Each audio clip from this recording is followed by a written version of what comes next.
Diseño industrial no lo miraron muy bien, ¿no? Así, Pero sin embargo, cuando dije, no, mira, mi vida va a ser el arte. en serio, Alberto. Entonces, bueno, lo perdimos.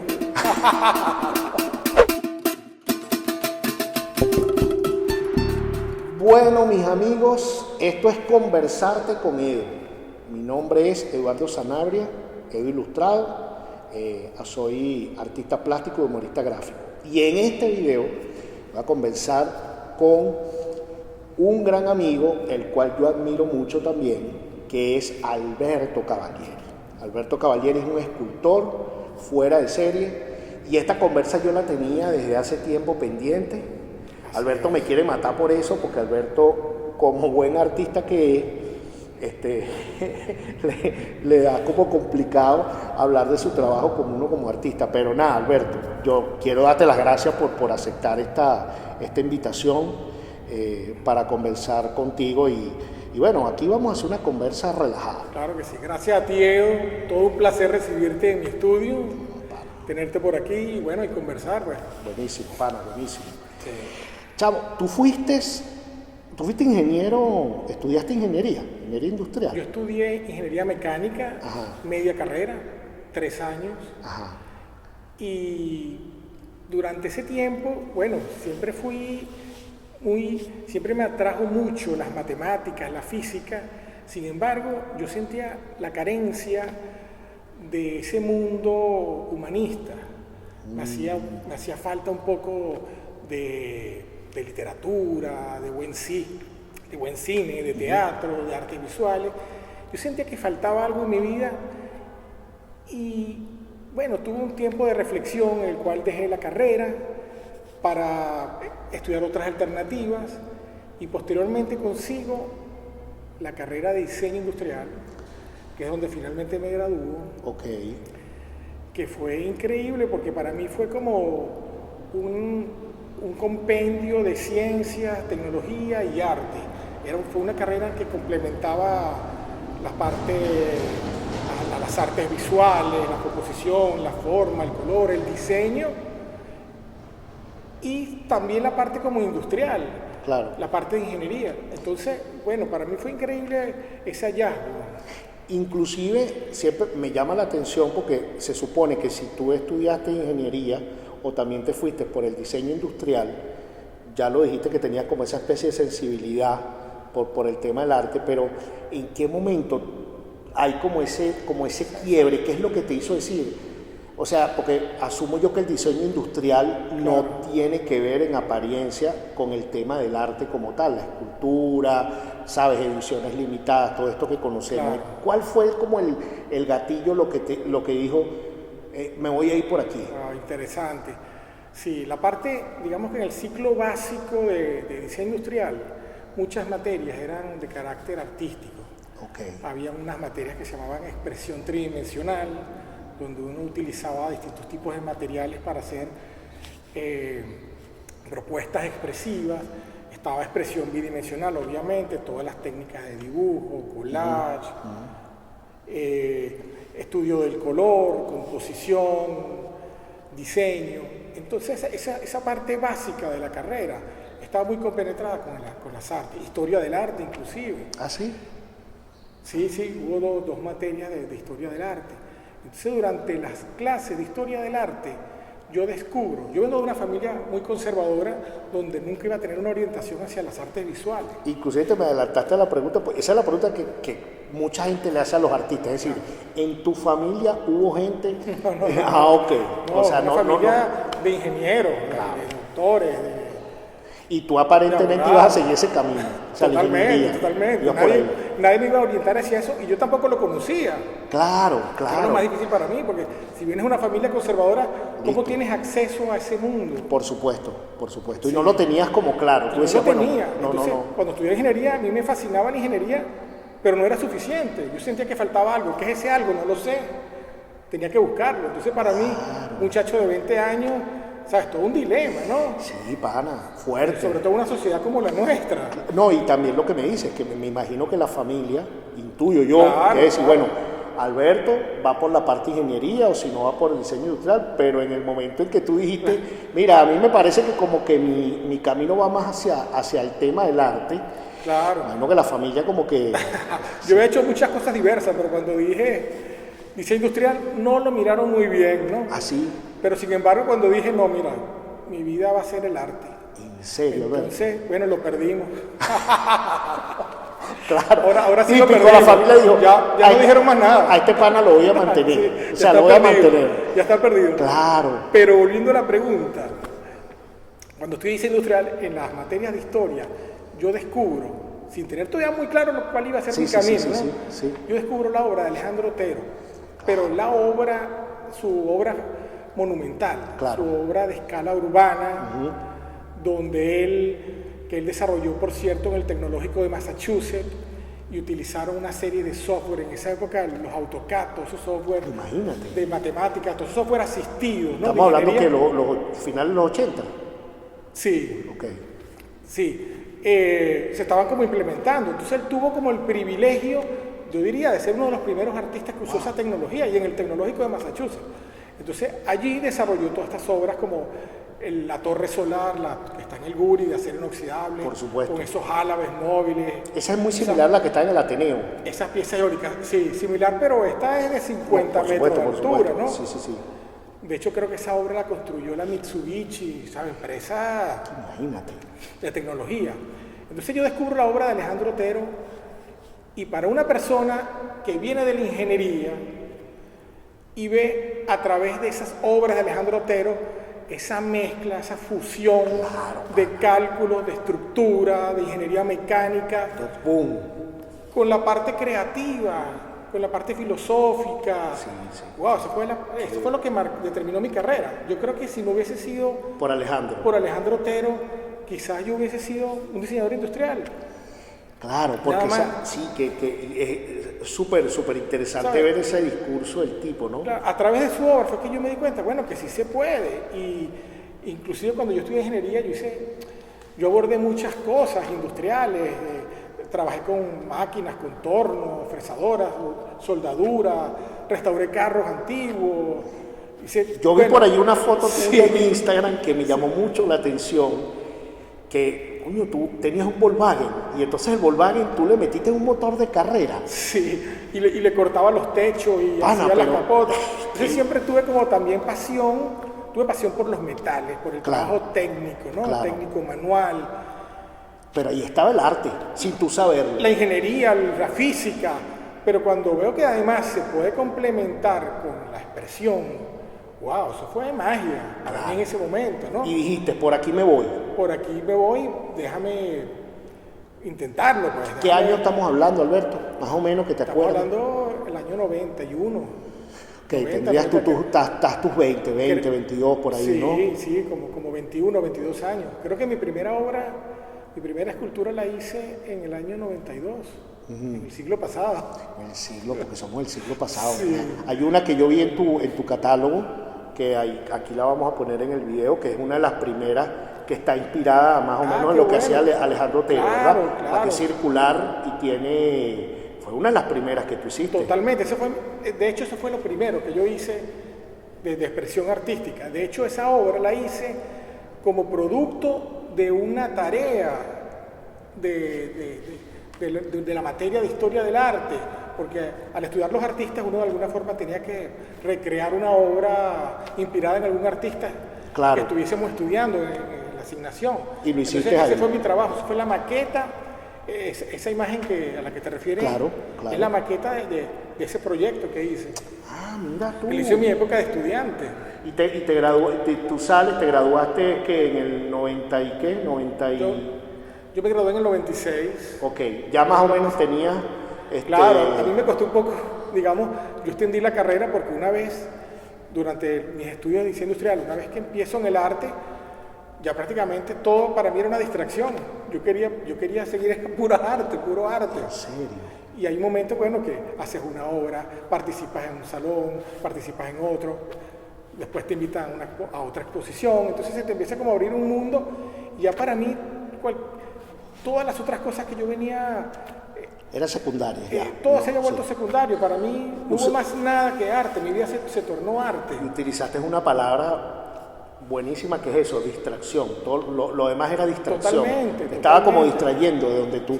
Pero te digo, Alberto, viendo eso no es difícil entender, o sea, no solo difícil, sino ver a esa edad no todos los artistas o no todos los que quieren irse por ese camino, o sea, tienen como, porque... Es que es difícil, porque además nunca, como te digo, y sobre todo en familias conservadoras, nunca te van a orientar hacia una carrera artística. Entonces tienes como que estar muy seguro. Eso. Y a esa edad, ¿quién puede estar seguro? Cuando uno tiene 18, 20 años. Eso es lo que te iba a decir. Uno no sabe nada, no sabe nada. Sí, es como una intuición, ¿no te parece? Que es como Totalmente. una intuición que tú dices, bueno, yo creo que por aquí va la cosa. Claro, más bien hay una cuota, digamos, como de preocupación y sufrimiento, porque uno está como en un flujo en el que todo el mundo va haciendo vida, va alcanzando posiciones, logrando cosas, increíble. y uno siente, wow, no puede ser. Yo estoy atrás. Uno tiene 20 años, que todavía es un niño y cree que estás atrás. Es verdad, es verdad. A esa edad, ¿no? No, yo te entiendo perfectamente porque en mi caso fue igual, o sea, tú te sientes que inclusive en bachillerato cuando salían y en los institutos también salían bueno, este va a ser médico, este va a ser abogado, la otra va a ser doctora, la otra va a ser químico, entonces tú decías, coño, pero yo, o sea, yo soy un tipo súper raro, ¿qué pasa conmigo que yo no quiero hacer nada de esto? Yo quiero irme por aquí, entonces la gente, la familia también, porque, y no se trata de culparlo, porque me imagino que como no tienen referencia, y la referencia lo hablamos antes va a del hacer lo video, mejor que puede, pues. claro, Referencia. y yo creo que esa historia, la famosa historia de Van Gogh, hace también como está en el imaginario colectivo de que, bueno, el artista es bohemio, alcohólico, no gana nada en su vida y cuando muere es que la obra, ¿me entiendes? Ellos lo tienen, la mayoría de gente lo tiene como esa estructura. Entonces no entienden que también se puede, en el futuro se puede vivir del arte, ¿no? Totalmente.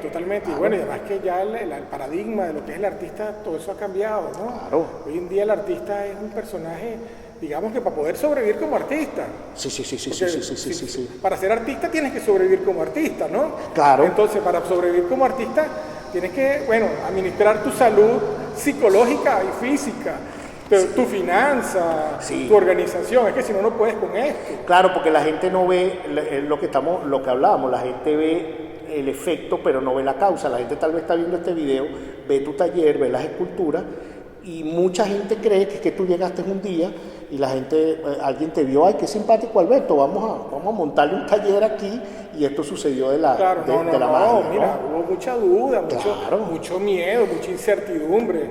Claro, porque además tu trabajo tiene otra particularidad. Las esculturas, corrígeme si estoy en lo equivocado, no es lo mismo vender una escultura que vender una pintura o una obra tradicional, porque una escultura me imagino que lleva más tiempo. Digo yo, no solo el trabajo de la escultura, sino el trabajo de que el cliente la vea, que el comprador.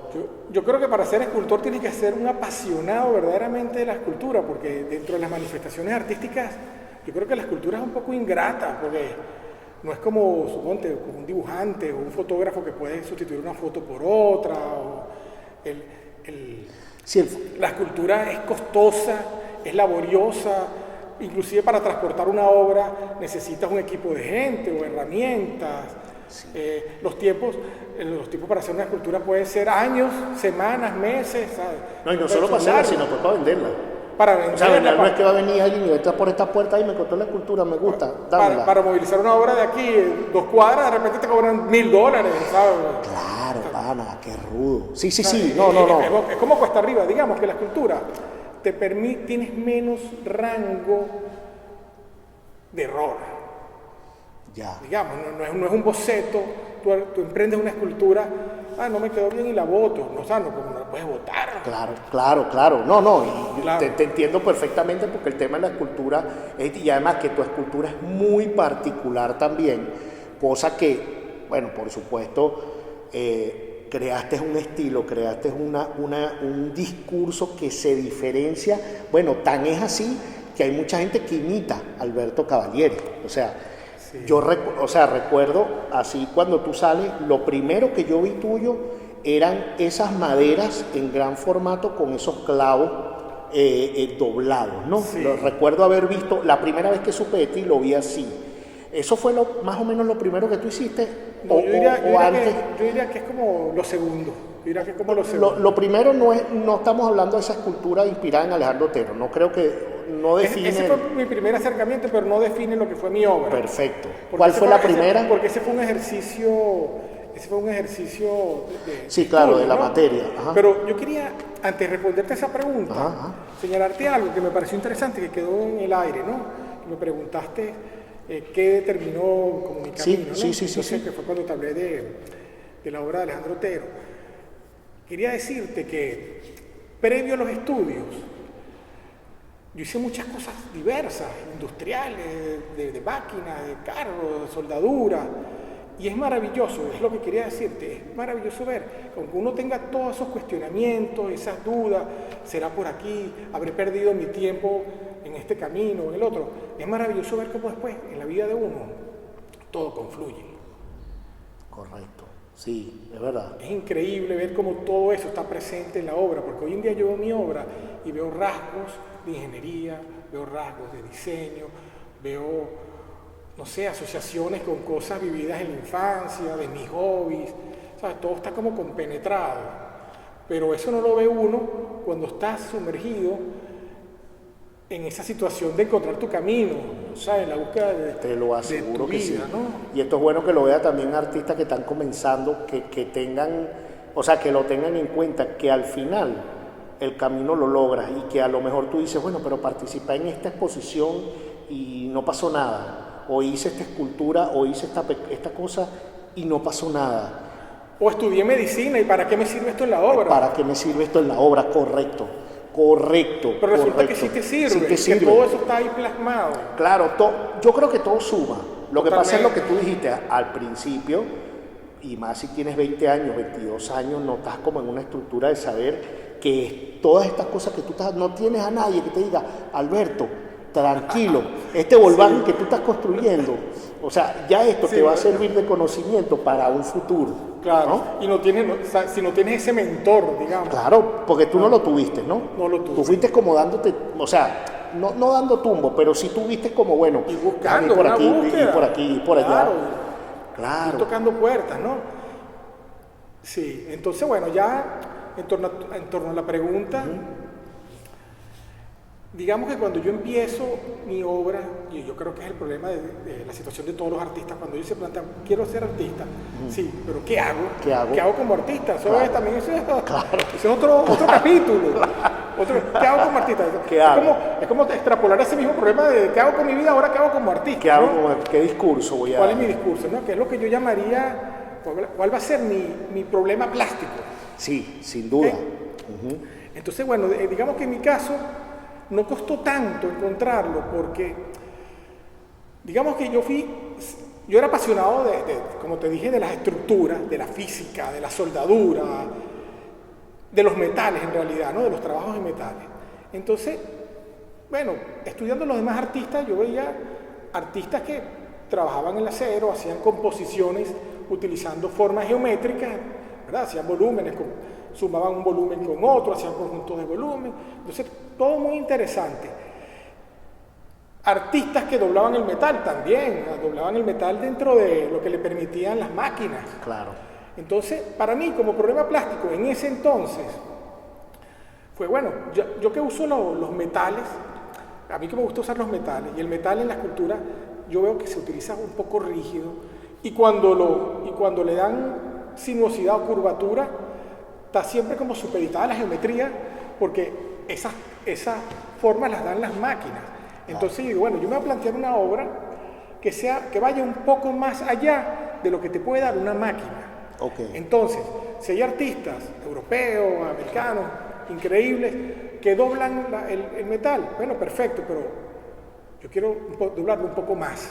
Okay. Y para mí, ¿cuál fue como la máxima expresión de poder doblegar un material? Fue llevarlo a la forma de un nudo. Porque tú puedes doblar un metal, pero llegar a nudarlo ya eso es otra cosa. Sí. ¿Sabes? El nudo ya era como... Te vino a la mente, Sí, lo primero me fue un nudo. Totalmente, sí. Ok. Mira, yo quiero aplicarle a este metal la máxima expresión de doblegación de un material. Quizás pudiera ser ingenuo desde una óptica simplemente de doblegarlo, pero ese fue como No, pero el es que problema no. en esa edad. Claro, porque que además no es lo mismo que tú hagas un nudo con una cuerda, que es un material, Claro. tú sabes, que se presta para eso, pero Claro. en metal, Claro, era como una paradoja, ¿no? Claro. Así como que este material que es usado para hacer puentes y estructura rígida, yo lo voy a utilizar como si fuese elástico, como si el viento hiciera de él lo que le da la gana. sí, pana, sin duda. Entonces ese fue mi problema plástico en ese entonces. Posteriormente, en la medida que uno se va adentrando en el arte, en el discurso, empiezas como a formarte, interiorizar, te das cuenta, bueno, que hay toda una riqueza simbólica a través de muchas culturas, que inclusive el símbolo del nudo puede entrar hasta en contradicciones, para uno es vida, para otro es muerte. Por supuesto, por supuesto.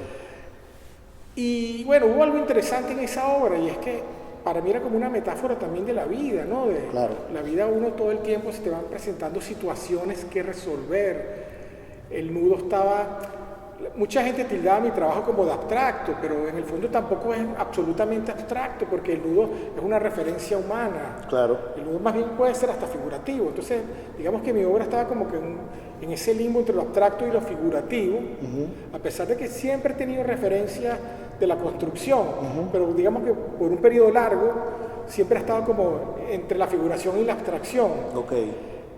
Cosa que me ha gustado, porque de hecho el hecho meramente abstracto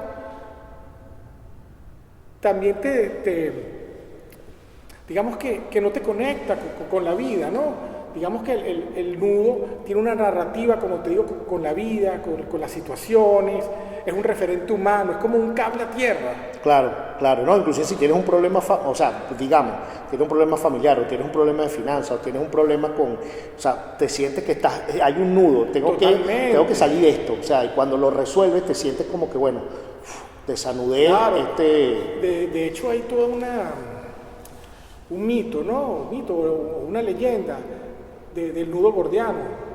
El nudo gordiano era un nudo que, según dicen los escritos, no tenía principio ni fin, era un nudo continuo, como un loop, como, no lo tengo aquí para mostrarte. No, pero igualito o igualito lo vamos a poner aquí en el video cuando hables de eso, lo anotamos y lo ponemos, entonces, lo van a ver ahí. El nudo gordiano no tenía ni principio ni fin, entonces la historia decía que el que resolviese el nudo se iba a apoderar del imperio de Asia. Claro. Entonces la gente intentaba resolverlo y nadie podía. Okay. Pero entonces un día llegó Alejandro Magno y lo cortó con la espada y dijo, no importa cómo resolverlo, lo importante es resolverlo. Claro. Entonces al cortarlo, resolvió el nudo y en efecto se apoderó de Asia. Claro. Lo que no contaba él es que el oráculo también decía que este nudo había que resolverlo de manera mental, no drástica. Claro. Entonces después perdió el imperio. Claro, porque la idea es resolverlo de la manera que debe hacerse. Totalmente. No hacía lo... Entonces el nudo, bueno, puede ser también asociado con una problemática o también con una solución. Claro, y ya una vez que tú tenías eso claro, en el discurso que ibas a dar, venía la parte, Jacobo Borges, yo me acuerdo que una vez lo entrevistaron y él decía que una cosa es que a ti se te ocurra una idea, un discurso, que como artista ya sientes una plenitud que dices, ¿sabes qué? Este es el discurso que yo quiero hacer. Claro. Después viene la parte de hacerlo, de llevarlo a cabo. O sea, ahí es donde viene la fiesta, pues, lo que llaman montarse en el burro, vamos a darle. Totalmente. Y entonces ahí viene la parte donde tú empezaste a ver, bueno, ¿cómo hago yo esto del nudo con el metal? Y empiezas también a desarrollar tu técnica, y después una obra te lleva a la siguiente, en esta la aplicas equilibrio, en esta la aplicas movimiento. ¿Y la primera cuál fue? Que tú dices que fue como tu primera, antes de la que yo te digo de la madera con los clavos. La primera fue una obra a color, de hierro también, que tenía un gesto sinuoso, casi como un resorte, como si te dijera como una letra E corrida, ¿no? Ok, perfecto. No llegaba a anudarse, pero ya tú veías ese deseo, esa intención de querer transformar el material en algo que no le pertenece, pues lo que yo llamaría transfigurarlo, ¿no? Correcto. Darle una característica que no le corresponde. Entonces, bueno, mira, desarrollé un grupo de obras a color, todas pintadas, pudo haber sido unas 15, 20 obras. Wow, Alberto. Pintadas. ¿Ya tenías tu taller? ¿Ya más o menos No, tenías en esa época torturaba a mis vecinos con el ruido. El ruido era escandaloso porque eran horas. Si tú agarras una de estas piezas y las extiendes, si las llevaras a metros lineales, bueno, pueden ser 15 metros de soldadura corrida por todas las aristas y después esmerilar eso. Además que como era un tubo, generaba un ruido, bueno, escandaloso, ¿no? Wow. Y llamaban todos los vecinos a varias horas del día y mi mamá también reclamándome. Yo que, bueno, es un trabajo de la universidad, ya lo voy a terminar. Y en eso, o sea, todavía estabas estudiando. Sí. Cuando estabas haciendo eso. Creo que sí, creo que no. También me excusaba de eso. Claro. Era un comodín. Sí. Era el comodín porque nadie... bueno, el muchacho está estudiando. Sí, nadie que le dicen que no es estudiante, ¿no? Entonces, esmerilando esos tubos con ese escándalo. Bueno, mira, hubo un momento que se tornó insoportable. Me acuerdo de una oportunidad que una de las piezas, como tenía que fijarla para que no se cayera mientras la construía, la soldé a una viga que estaba en como una especie de terraza que tenía mis padres, una terraza techada. Era como un techo de fibra, pero tenía su estructura metálica y yo soldé esta escultura a esa estructura mientras la construía. Y me acuerdo que en un momento, porque tenía unos cartones y tenía un poco de thinner para limpiar, y se ha prendido en fuego la escultura y agarró parte del techo y la desesperación, bueno, logré despegarla, ¿no? Pero mira, en varias ocasiones hubo ese peligro, se fue la luz de la casa varias veces porque si el compresor tenía una carga superior a la de la casa. Claro. Todo eso tú lo vas descubriendo en y error, ¿no? El polvo en la casa, la familia reclamando, demasiado tolerante. No, bueno, eso te iba a decir. Tengo que agradecerle a ellos. Claro, porque no es lo mismo que te equivoques, no es lo mismo que te equivoques con un óleo, una cosa, con un acrílico. Pero coño, tú te equivocabas y se iba la luz en la casa, ¿no? Entonces hubo un momento que eso era insostenible. Claro. Tenías que mudarte un taller. Todavía no generaba los recursos como para poderme ir, pero tenía que irme. Porque, claro. Alberto, ¿te vas o te vas? Sí, claro. Ya esto no se puede. Te queremos Asociación de vecinos, asopraes, cartas. ¿sabes? No, pero te iban a meter preso, para pues ahí en un momento, o sea, ya estaba. No, un abuso. En realidad era un abuso, ¿no? Claro. Entonces, bueno, me puse a rodar. Obviamente no podía pagar un taller. Entonces rodé y me metí por una zona que se llama por Gavilán y llegué como a unos caseríos. Ajá. Y en ese caserío vi una casa rural, sí, muy humilde, con un letrero que decía se alquila. Y resulta que ese espacio había sido anteriormente una pista de baile, bueno, de la vida alegre. Claro, vamos, exacto. Entonces había tenido unos acontecimientos, creo que habían matado a alguien. Entonces el dueño de una fiesta de esa. Claro. Entonces el dueño dijo, no, yo transformo esta pista de baile en un espacio de alquiler. Y resulta, bueno, que eso es lo que llegaba a mis posibilidades. Claro. Y alquilé ese espacio que me quedaba un poco lejos, retirado, en ese caserío. Ese fue mi primer taller. Wow. Entonces, bueno, fue increíble haber trabajado allí. ¿Quedaba lejos de tu casa? Sí, quedaba como 40 minutos. Claro. Entonces, bueno, ahí sí pude hacer bastante escándalo, ¿no? Claro. ¿Quién te iba a reclamar? Sí, entonces bueno, mira, para no desviarme, retomando lo de la obra, hasta entonces, durante ese tiempo que hacían mis padres, las obras eran de hierro, con este tema de la transfiguración, pero eran piezas pintadas, entonces eran muy bellas, ¿sí?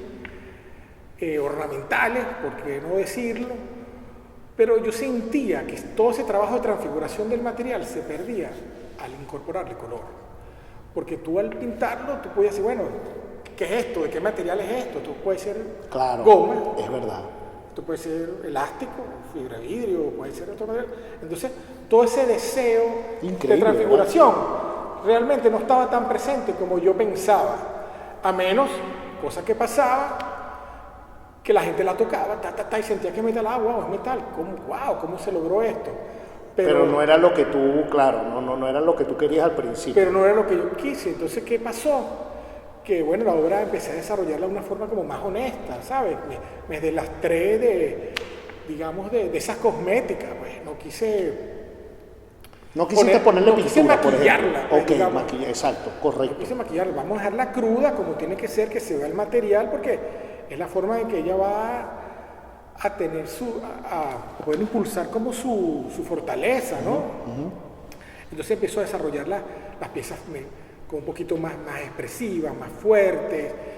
Empiezo a utilizar ciertas referencias de arquitectura, de cosas funcionales, digamos como los alambres de púa.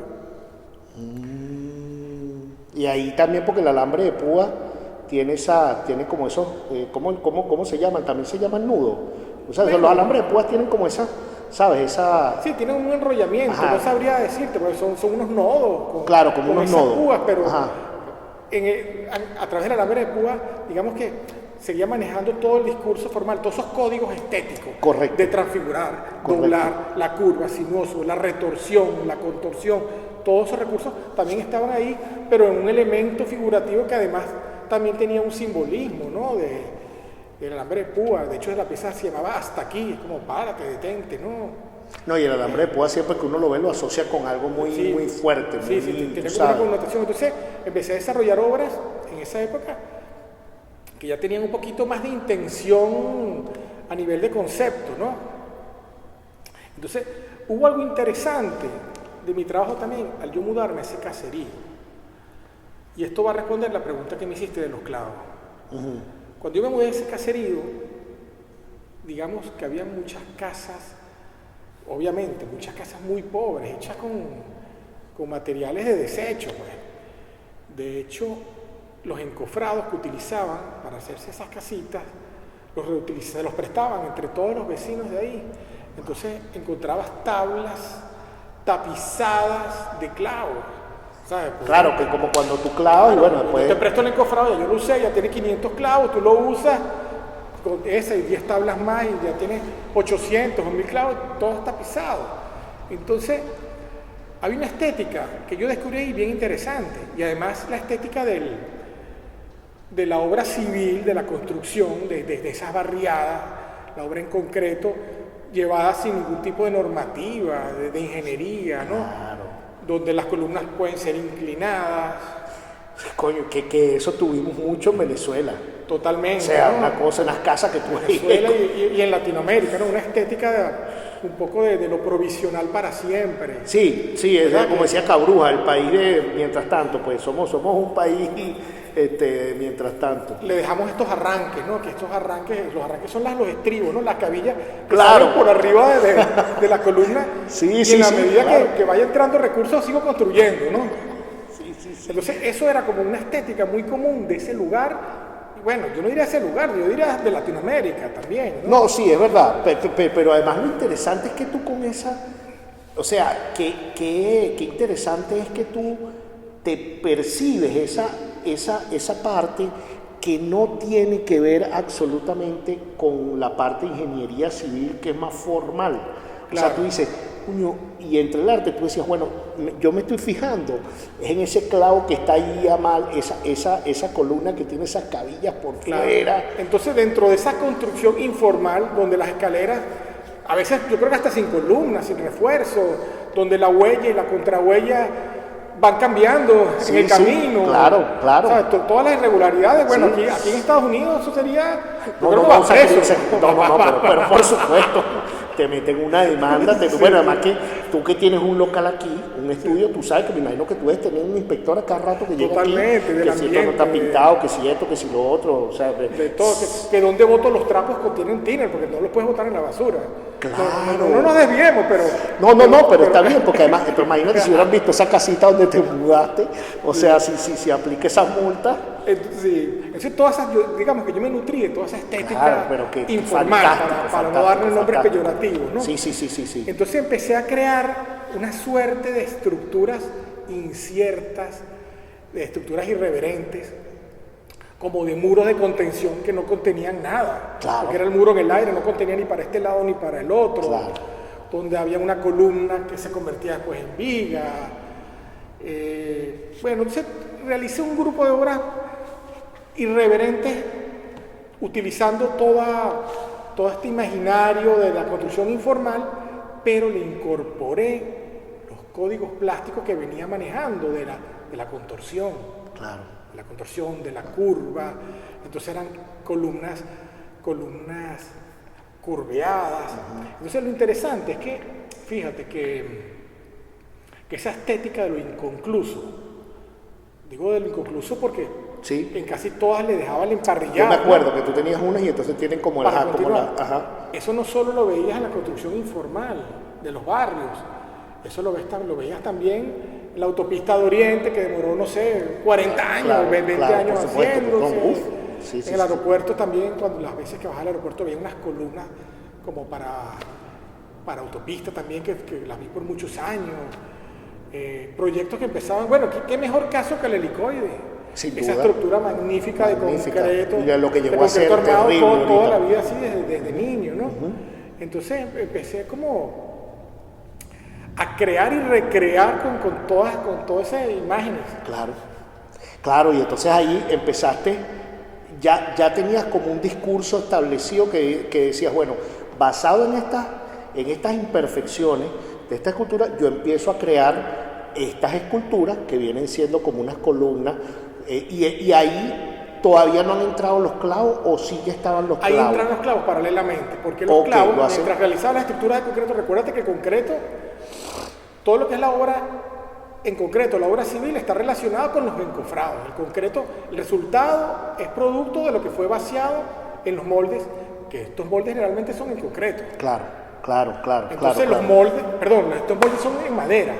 Entonces todos estos moldes encofrados estaban tapizados de clavos. Entonces fue una estética que, a pesar de que visualmente podía ser distinto una columna de concreto a una obra con clavos, estaba muy relacionado en cuanto al tema, Sin en cuanto duda, al origen. Sin duda, claro, porque de este encofrado nació esta columna. Totalmente. Y este encofrado que tenía esos clavos. Entonces lo podías trabajar de forma paralela, Entonces, ¿no? salió todo ese discurso, mira, el cual disfruté muchísimo, muy rico en contenido, abordaba la estética no solo de mi espacio de taller, del lugar donde estaba ubicado mi taller, de mi país, de Latinoamérica, una duda. estética latinoamericana totalmente. ¿Cuántos años tuviste en eso? Por lo menos en esa etapa. Esa obra la empecé a desarrollar en el 97 y, digamos, hice un cuerpo de trabajo, después lo paré por un tiempo y después lo retomé en el año 2003, otra vez. Y también deseo retomarlo. Claro, Que- no. Que lo quiero... Lo quieres hacer, porque yo he visto en el catálogo que tú gentilmente me regalaste, vi una de la madera con los clavos, inclusive vi una que está en Nueva York, que hay una parte que está en la calle, ¿no? Sí. No recuerdo, no sé en cuál calle, pero que se ve un padre que está con el hijo y le señala, porque es un formato grande, Sí. eso, una cuestión de madera, o sea, una madera realmente, y con unos clavos, tú sabes, saliendo así. Entonces es fuerte, ese impactante, ese tema, esa escultura, pues. Y después de ahí, o sea, tú paras y sigues. Digamos que yo voy como abordando nuevos temas porque me apasiona descubrir, pero después Vuelves otra después vez. regreso nuevamente y retomo, porque también las formas y las ideas son infinitas. Pero no estaba el nudo ahí, todavía no. O sea, digo yo, en materializado no estaba, porque los clavos y las figuras que tú Empecé hacías. con los nudos, después hice las estructuras en concreto, estas estructuras irreverentes, Correcto. y después volví a retomar nudos también. Digamos que el nudo siempre lo he seguido trabajando. Porque además los nodos que tú hablabas, ahorita me está viniendo a la mente los nodos que tú hablabas de los alambres de púa. Sí, yo lo he visto en tus esculturas grandes, pues, o sea, ese nodo que se ve como Claro. una especie de ¿cómo se llama esto? De espiral, y entonces salen Los pinchos. Ajá. De hecho, fíjate que trabajando la obra en concreto, las estructuras, también hice nudos en concreto. Claro. Ah, sí. Wow. Sí, totalmente. Muéstralo ahí para ver. Sí. Y después lo ponemos ahí en el video. Pues yo sé que nudos en concreto, te lo había visto. Mira lo de las escaleras que te hacía referencia, ¿no? Claro. Una escalera que no te conduce a ningún lado. No conduce a ningún ¿no? lado, claro. A la Sí, nada, ¿no? Sí. ¿O hacia dónde? Sí, y que es una escalera que en algún momento se terminará. En algún momento. Este fue el muro, fíjate que tiene los tensores acá, que yo llamé el muro de doble contención de la nada. Sí, además que hay esos tensores, uno cuando salía del túnel, siempre de pequeño los veía. Eso, claro. Y ahí, Sí, claro. Que teóricamente esto sería como imposible de hacer. Y esa fue como una de las... ¿Dirías que es tu primer nudo o es uno de los primeros que tú realmente hiciste en cuanto a tu escultura? O sea, ese nudo de concreto. No, este fue el primero en concreto, pero ya venía haciendo los de hierro. Los de hierro, que De eran hecho, como que eran los clavos. No. No. Primero hice los nudos de hierro. Ajá. Después de los nudos de hierro, desarrollé el tema del concreto paralelo a los clavos. Ok. Pero ya había hecho los nudos de hierro. Correcto. Primero los pintados y después los oxidados. Después los oxidados. Con el material crudo. Pues. Sí, correcto. Sí. Digamos que, mira, ve, aquí tienes otra de nudos. Eso es una belleza. Son obras desde el año 97. Wow. Y esta edición hacías... esto lo practicabas igual que el mismo parámetro de los escultores, es decir, hacías una edición limitada, o sencillamente la hacías y ya una. Generalmente eran únicas. De hecho, fíjate algo interesante aquí. Esta es una pieza en concreto y digamos que muchas de mis piezas, a diferencia de la mayoría de la obra hecha en concreto, que son realizadas con encofrados de madera, yo hacía los encofrados de metal con la misma técnica con la que construía las piezas anteriores, ¿no? Claro. Pero se desarmaban. Pero el metal del encofrado tenía tanta fuerza escultórica que yo empecé como a incorporárselos. Claro. Entonces, digamos que yo sé que hay convenciones en que los escultores hacen ediciones de 6 piezas, 5 piezas, pero en mi caso eran piezas únicas porque de los encofrados metálicos, a los vaciados, a algún vaciado le dejaba 2 partes, a otro le dejaba otra parte del encofrado. Empecé a dejarle los encofrados. ¡Qué maravilla! ¿Ves? Aquí por lo menos le dejé esta parte central del encofrado. Claro. Entonces eran todas como piezas únicas, además que las expresiones, ¿no? Habían piezas en que las expresiones, los terminales, los emparrillados, los hacía parecer como alguna estructura que hubiesen destruido, claro. Que también pasaba en nuestros países. Construyes algo, lo destruyes, vuelves a presupuestar otro proyecto, ¿sabes? Sí, claro, qué maravilla. Otras sí les dejaba las estructuras armadas perfectas, como para darle continuidad. Sí, mira, aquí están las estructuras armadas. Claro. No, y aquí había visto una que yo sé que era la que yo te decía, que era la de esta. Este es el alambre de Cuba. Esto es... Sí, eso fue previo a lo de concreto. Fíjate cómo todo se va armando y todo te va llevando hacia lo mismo. Wow, ¿y esto cómo lo hacías tú solo con ayuda de gente? ¿Esto tú utilizabas qué? ¿Una máquina? No, tú sabes que es grande. Bueno, ahí fue, y aquí refuerzo un poco lo que te decía de que todas las cosas que uno va haciendo en la vida de uno se van como complementando, ¿no? Te van ayudando. Digamos que yo tuve que desarrollar muchas herramientas, muchos artificios, muchas máquinas. Muchas máquinas para poder hacer mi trabajo. De hecho, en mis comienzos, cada vez que quería hacer algo y asistía a talleres, mire, señor, ¿cómo usted me puede hacer esto? No, son imposibles. O sea, todas las cosas que yo quería hacer eran imposibles hacer, pues, bueno, además estamos en un mundo como muy pragmático, nadie va a disponer del tiempo para hacerte todos esos artificios para poder hacer una sola pieza.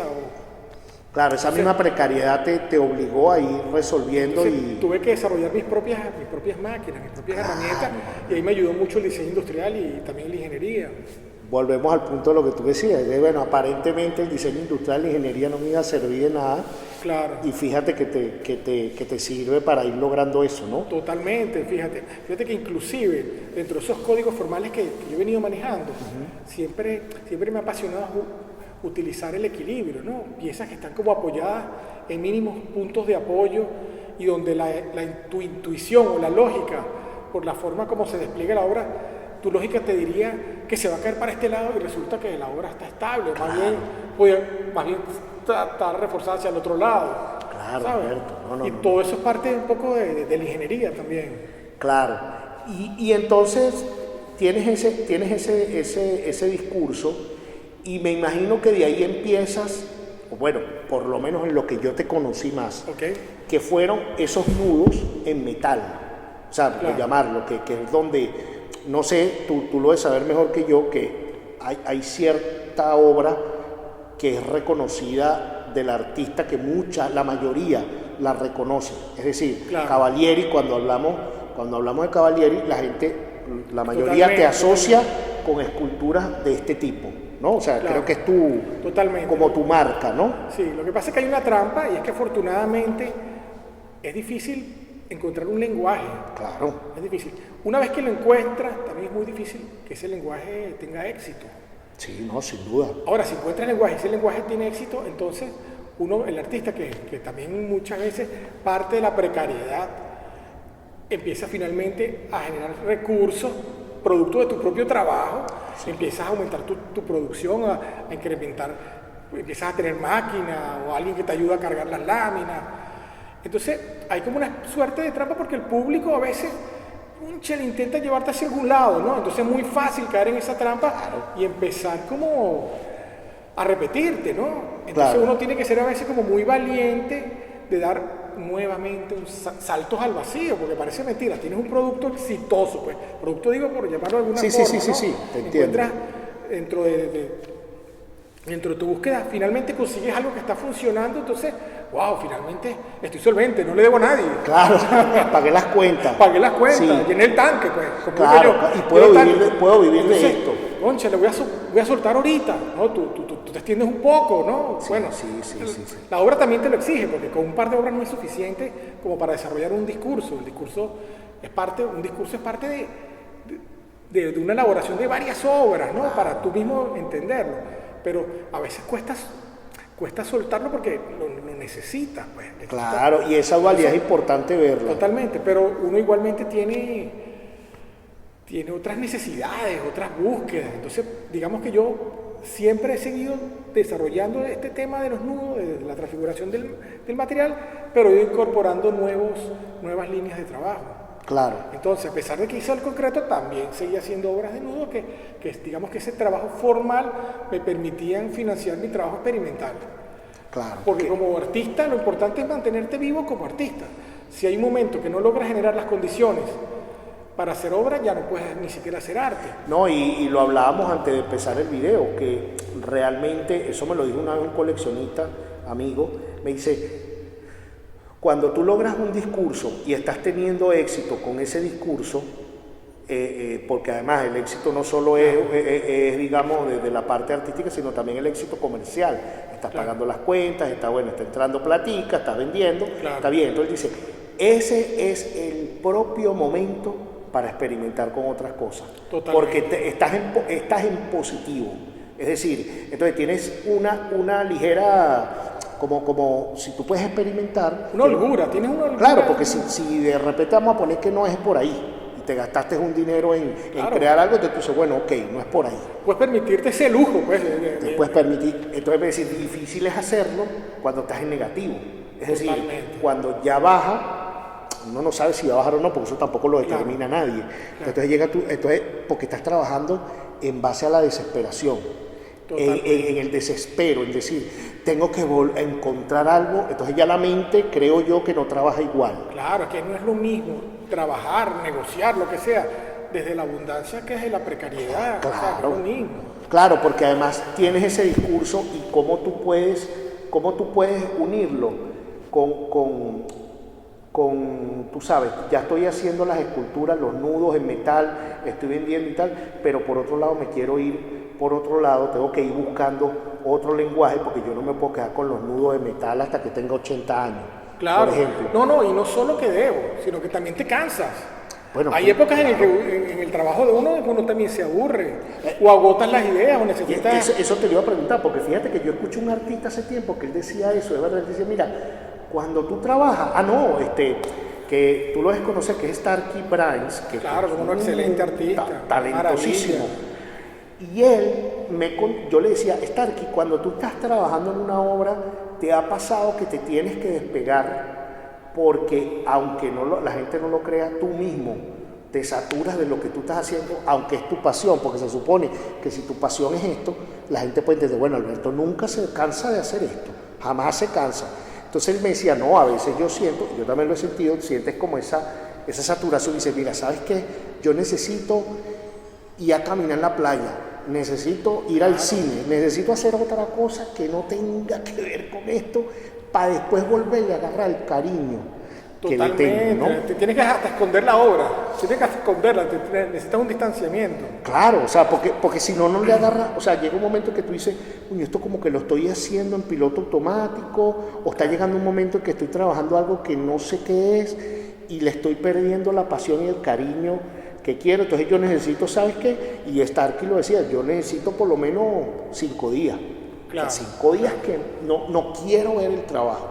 No lo quiero ver, porque entonces me pongo a ver una película, me pongo a ver un documental, me pongo a hablar con un amigo, me pongo a hablar con una amiga que no tenga que ver. Entonces eso ya después me vuelve otra vez a... Totalmente. Además que, bueno, mira, como la vida, el arte es vida, necesitas nutrirte, necesitas vivir, necesitas Claro, lo que pasa es que la gente siempre cree, no, este tipo está las 24 horas con la escultura, claro. Y eso es la escultura es su pasión 24 horas al día, y hay veces que me imagino que te enfrentas con unos problemas fuertes, claro. ¿no? A mí a veces me dicen, wow, Alberto, pero en la casa tú no tienes trabajos tuyos en tu casa, ¿por qué? Ajá. Y es porque, bueno, estoy en el taller, lo veo aquí todos los días, a toda hora. Cuando llego a la casa, lo que quiero ver es a los niños, no. Es verdad. Y a mí me pasa eso porque yo trabajo en mi casa, en el garaje y todo, y hago eso, pero cada vez, inclusive tengo amigos que me dicen, eso te va a llevar, o sea, en algún momento te va a llevar porque a veces uno no lo diferencia. Y entonces llega un momento en que tú necesitas realmente un espacio donde tengas que, así sea esa casita, de esa pista de las mujeres alegres, de bailes alegres, que tiene ahí. Mira, Alberto, parece mentira, si dejamos 50 minutos cotorreando, menos mal que tú no hablas, pana, menos mal, porque si tú hablaras... No, lo que pasa es que contigo es muy agradable, muy relajado. No. Sí. Mira, tú sabes que yo también supe de ti, bueno, una de las tantas, porque teníamos algo en común, que fue esa portada que hiciste para Guaco. Eso fue como en el 2012 o el 2011, no sé. Wow, no. Ese disco de Guaco se llama Escultura. No lo tengo claro ahorita la fecha. Pero fue hace tiempo que yo, por supuesto, yo sigo a Guaco.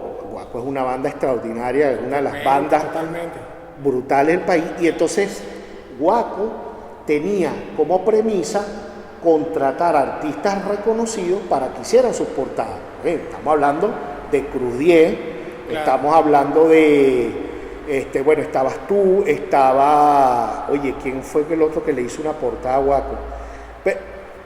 Hubo varios artistas buenos que le hicieron una portada, y esa tuya escultura, yo dije, wow, está Alberto, y se lo comenté a nuestro buen amigo en común, Roberto Güey. Okay. Y entonces yo le dije, Roberto, vi que Roberto en Tal Cual, cuando era caricaturista en Tal Cual, hizo una caricatura de una exhibición que tú tuviste. Sí. Entonces yo... Es divertido. Eso, entonces yo le dije, Roberto, ¿tú conoces a Alberto? Me dice, vale, Alberto es amigo mío, nosotros nos conocemos y tal. Yo, coño, me gustaría conocer un día a Alberto Cavalieri, porque me llama la atención su trabajo y tal. Y después sucede que Guaco me llamó para yo hacerle una portada de un disco de ellos. Y yo, maravillado con el tema de la portada, y dije, oye, qué interesante que el trabajo también, no sé cómo te sientes tú, de que tu trabajo es tomado en cuenta no solo ya por tal vez el crítico, tal vez sino es tomado en cuenta por una banda que de verdad le está dando el respeto, ¿sabes? El reconocimiento al arte. Que me siento honrado que me hayan considerado para eso, ¿no? Y además que todas esas imágenes empiezan a formar parte como del colectivo, de nuestro consciente colectivo, como venezolano. Y yo creo que esa banda fue muy acertada, ha sido muy acertado eso de utilizar en sus portadas, en sus carátulas, obras de artistas, ¿no? Sí, eso fue una cosa de verdad que genial, rompedora.